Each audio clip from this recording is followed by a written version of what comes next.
fact, you might have seen men walking around with a dark mark on their forehead, and that is a callus from praying. It is free for entry. You do need to cover your shoes or take them off. For women, you must cover your hair, of course, and it's best to just cover up as much as possible, both for men and women. Ramadan Kareem.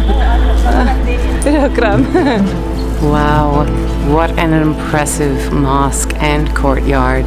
Now let's go up to this minaret.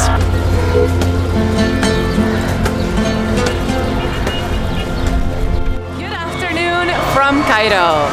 Today we are visiting the Ibn Tulun Mosque, which is the second oldest mosque here in Egypt and is actually on the 5 Egyptian pound note.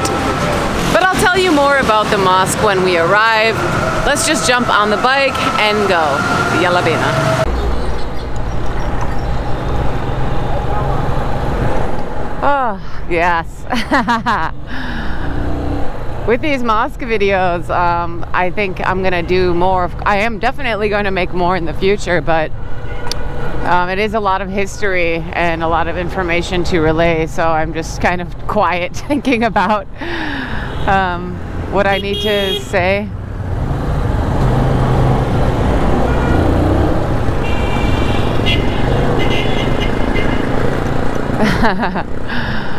Gotta say though, I'm not a big fan of Tuktuks. They are just so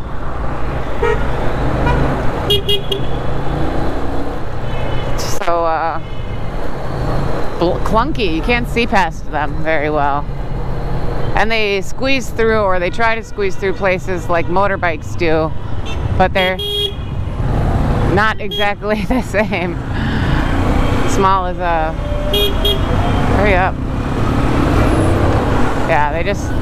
I find them annoying to deal with on the road. And there it is. Wow, what an impressive structure with a spiraling minaret, which is very unique here in Egypt and in most parts of the Islamic world for that matter. But I'll tell you guys more about it when we arrive. We have not parked the bike yet.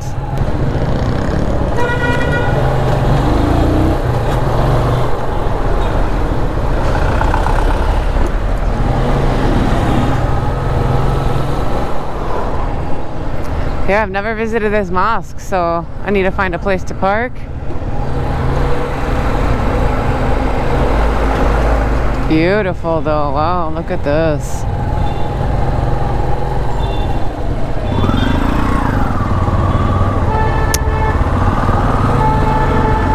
I do believe the entrance is somewhere here, but where am I going to park? Let's just go up and then down. I don't know where to enter, but we'll see which the best route is.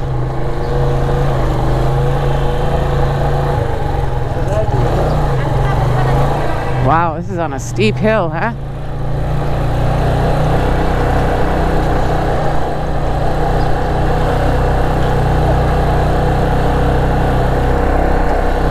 I don't know, I think I'm outside the walls now.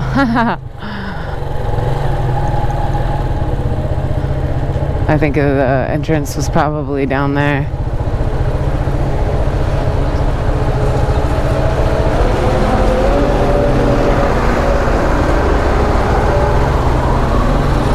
But let's just drive around it.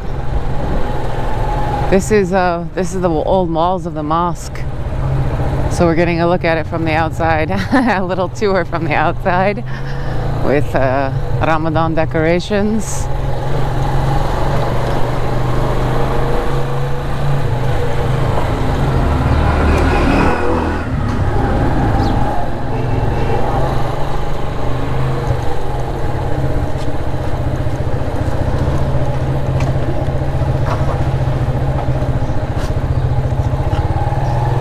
Yeah, I think it went around the whole mosque.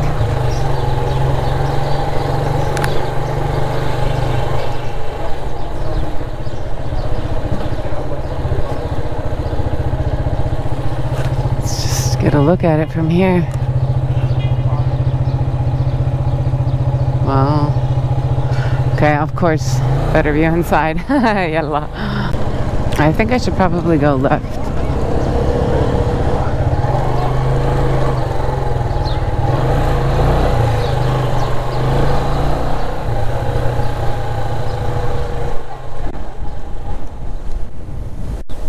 Let me pull around. So this is the Geir Anderson Museum, which I won't be going to today, filming this today. It's from a different era, but it is still very old, from the Mamluk period.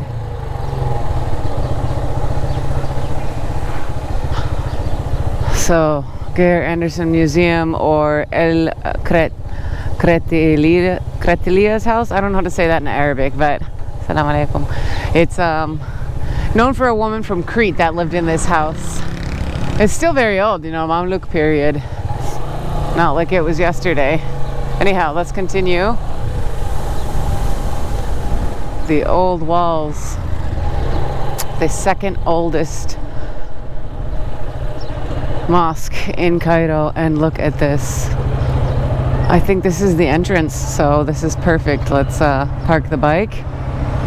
All right, we have arrived to Ibn Tulun Mosque. Let's go inside.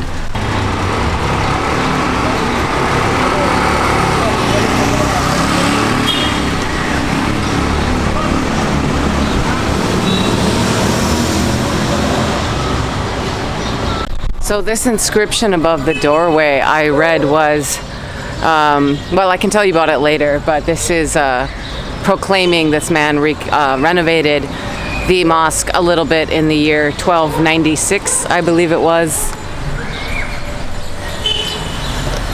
And look at these impressive doors. Wow. So now we are entering the outer layer of the mosque. Here we have the Geir Anderson Museum.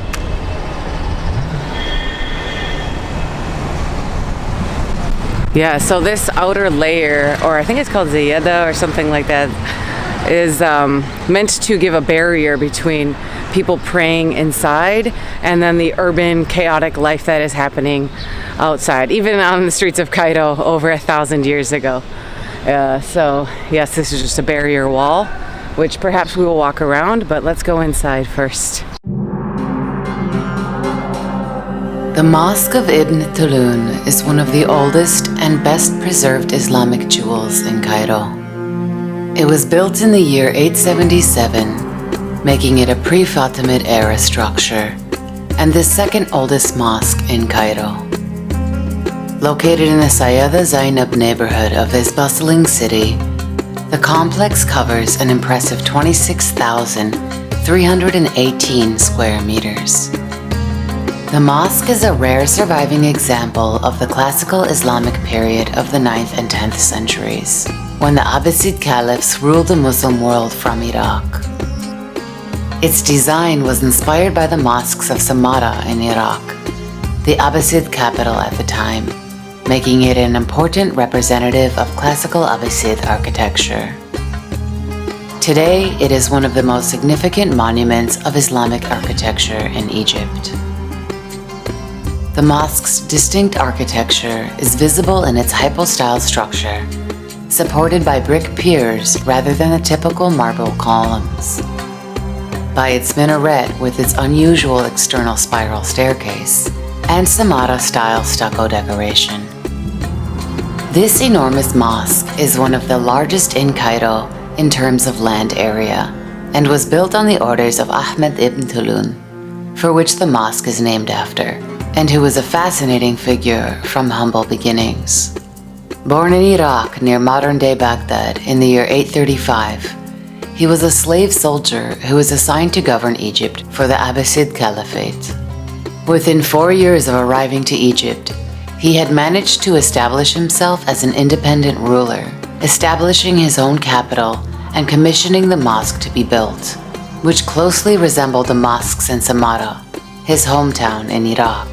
However, the new capital was short-lived, being razed to the ground in the year 905 by the Abbasid general Muhammad ibn Sulaiman al-Khatib who was sent to retake control of Egypt. Today, the Mosque of Ibn Tulun is the only surviving monument of this briefly ordained capital. Alright guys, so I am now inside the mosque, the Ibn Tulun Mosque. A little bit about coming in. So it is free for entry. You do need to cover your shoes or take them off. So they provide these little blue covers for your shoes. For women, you must cover your hair, of course, and it's best to just cover up as much as possible, both for men and women. For example, for men to pray in the mosques, they need to cover their legs and their shoulders, so they can't go into the mosque and pray with shorts on. They can go into the mosque and be there and not pray with shorts on, but it's just better to be respectful and cover up as much as possible. So that is something to bear in mind. Now, the hours of operation during the year outside of Ramadan are from 9 a.m. till 4:30 p.m. But during the month of Ramadan, the hours of operation, so when you can come visit this mosque, are from 9 a.m. till 3 p.m. But look at this beautiful courtyard. The mosque's open courtyard is surrounded by roofed sections that are divided into aisles by rows of pointed arches, which are decorated with carved stucco. This mosque actually contains the oldest and richest collection of stucco decoration in Egypt.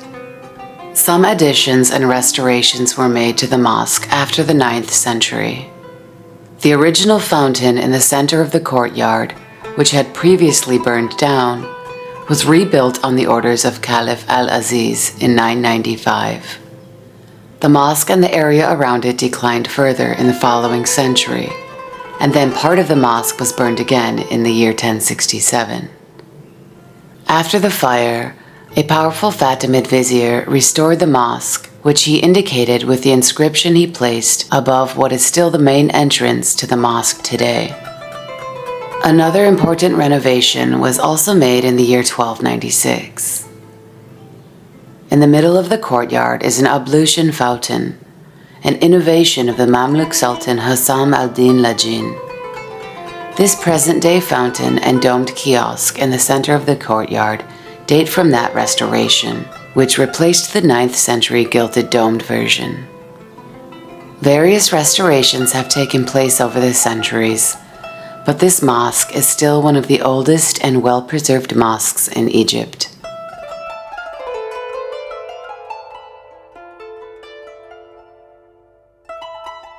Wow, what an impressive mosque and courtyard. I am now gonna head, I think the entrance to the minaret is outside the outer wall because I don't see how to access the minaret from here. So let's leave this area, go to the outer layer, Sayeda, and see if we can access the minaret from there.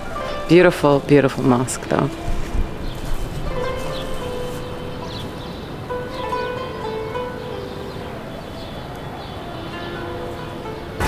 Okay, so I've just left the inner area, the courtyard, and walking to the minaret to climb up this minaret. I don't even know if I need to be covering my hair now since I'm not in the mosque, but I'm going to leave the head covering on just in case. They did tell me I needed to cover my hair like once I passed security, and they provided the blue slippers, which I'm actually still wearing, but I know I can take them off now. But yeah, very impressive, beautiful mosque. Look at this out, the inner chamber or the inner wall, which inside is the courtyard.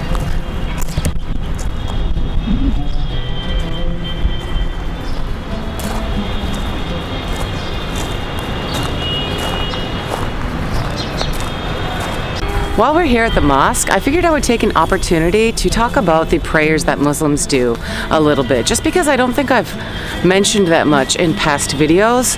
And you know, living in Egypt, a majority of the population is Muslim, and so yeah, I figured why not. I'm not Muslim, but I find it fascinating. So if you are curious, these are the prayers that Muslims do.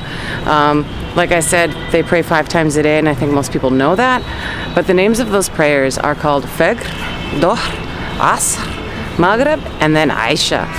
And before those prayers, the call to prayer happens before each prayer twice.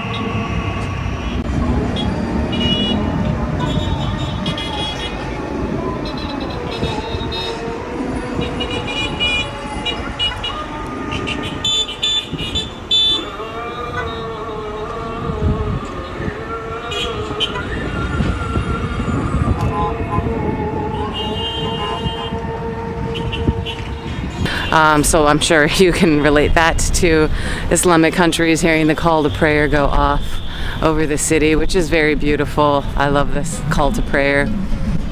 But it sounds twice. So the first call to prayer is as a warning, really, to have people come to the mosque and give them time to wash.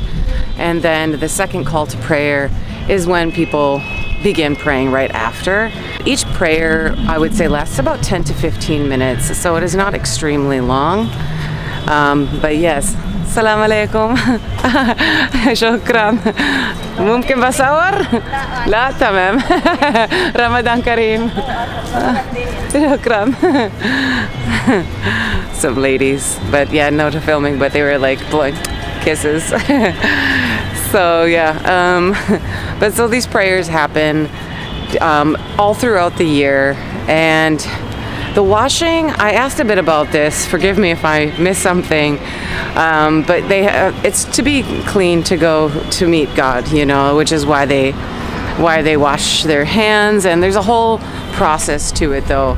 They wash their hands and then they put water in their mouth and like swish it around 3 times and then spit that out. So it's all done in like cycles of 3. So wash the hands, the mouth, then they wash their head, I believe, their ears, their up to their elbows, and their arms up to their elbows, and then their feet. And I believe that is it. Now, it might not be done in that order, but I think that is everything. There is a ritual though to how they wash before they go to pray to, you know, meet God. So yeah, these are just some aspects that maybe you don't know about, but if you're in Egypt and you're seeing a mosque, you will see people, a fountain, and people cleaning themselves before they go pray. So this is something you'll see. If you're wondering why, that is why. Now during Ramadan, which is happening now, if you just heard me wish those women a happy Ramadan, there are 2 extra prayers that happen. The first extra prayer that happens is called Tarawih, and that happens right after Aisha, the last normal prayer that happens all year. Tarawih happens for the entire month of Ramadan, and it is, I think it can last from about 30 minutes to 1 hour, something like that. And then there's an extra prayer that happens at the end of Ramadan, just the last 10 days, and that is called Tahajjud. And this prayer is very beneficial. These extra prayers are not mandatory. So the 5 prayers a day that happen all throughout the year are mandatory. What do I mean by mandatory? It's not like you're going to jail in Egypt if you don't do these prayers. But according to Islam, you should be doing them or you're basically going to hell or something like that. So this is like, if you're a Muslim, you're a good Muslim, you should be doing these prayers. But the extra 2 that happen during Ramadan are not mandatory. So Tarawih is just extra benefits and just extra good to do. It pleases God more. And then Tahajjud is very special. I heard that it's supposed to be you know, doing these prayers the last 10 days of Ramadan, or this one day that it actually happens, is supposed to be worth like 1,000 prayers for the rest of the year. So it is like extra beneficial, extra points, I guess, if you could say that. But yeah, that's some prayers that happen during Ramadan. And the best time to do the Tahajjud prayers, which is happens the last 10 days of Ramadan, it's best to do that closer to dawn, because I think that's when people are usually sleeping. And so if you are awake and praying, it is just showing your dedication. And it's difficult to stay up later and be praying, versus sleeping and relaxing. So yeah, something interesting that I learned, you do hear the mosques, the call to prayer. You just hear this more often during Ramadan, and that is why, because there are extra prayers. There are many devout Muslims here in Egypt who are very happy and eager to make these extra prayers. In fact, you might have seen men walking around with a dark mark on their forehead, and that is a callus from praying. It is considered a mark of devotion, and people are proud to have that. Here in Egypt, they call it zabibet salah, which is, the salah means prayers, and Zabiba actually means like raisin, but it's like a mark of devotion, a mark of praying. And yeah, you'll see quite a bit of that if you spend any time in Egypt. You will notice it. That is what it is from. And the imam, by the way, leads these prayers all year, every day, 5 times a day, and then with these extra prayers as well. So an imam, by the way, if you don't know, is like a priest or a pastor, I guess you could say, is to a church. So he's a spiritual leader. He provides spiritual guidance. He leads these prayers every day. And then on Fridays, which is the weekend for Muslims, Friday and Saturday they have off. Sunday's a regular work day again. On Fridays, when people go to the mosque to pray, just like Christians kind of do on a Sunday in the West, the imam will lead a sermon or speech, something like that. So anyways, yeah, those are just a little bit about the prayers I wanted to talk about. Like I said, I'm not Muslim, so I don't I don't know this in and out. I just ask questions, try to relay this information as best as possible to my ability. Of course, if you're very curious, you should be watching videos from a Muslim, someone who's lived this life and knows all about it. But that's just a brief overview. Now, let's go up to this minaret, because it is so unique. For Egypt, and not even Egypt, just in the Islamic world in general, most minarets have a spiral inside that leads up, but this minaret is special because it has an exterior staircase, so it is on the outside, actually imitating the great Mosque of Samarra in Iraq, which I think you heard a little bit about that in the voiceover. So all right, let's go up.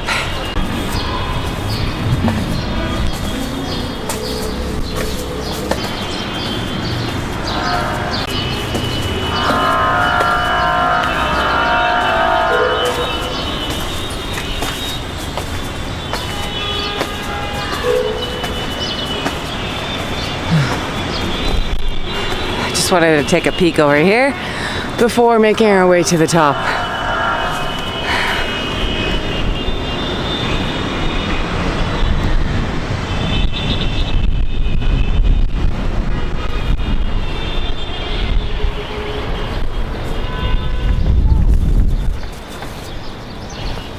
Wow, very good view of the courtyard from here.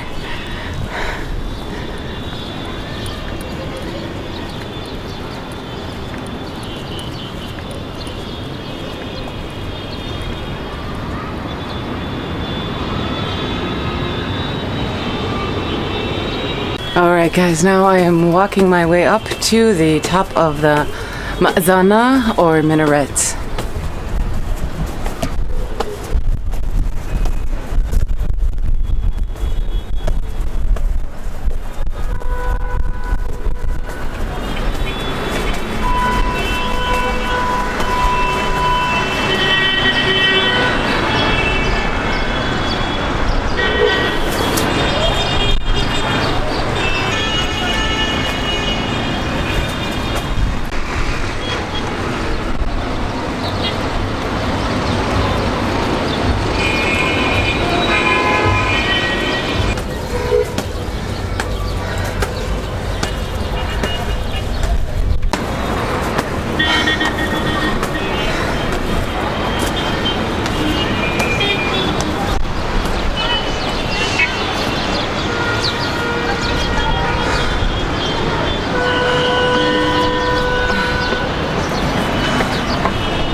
It looks like you're once able to continue climbing to the very top, but they've boarded it off.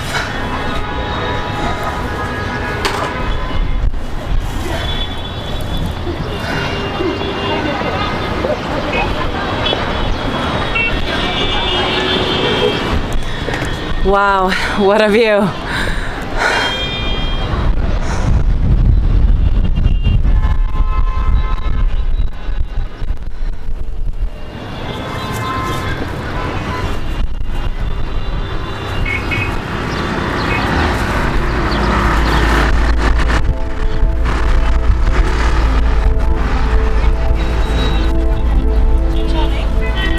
Very breezy and beautiful.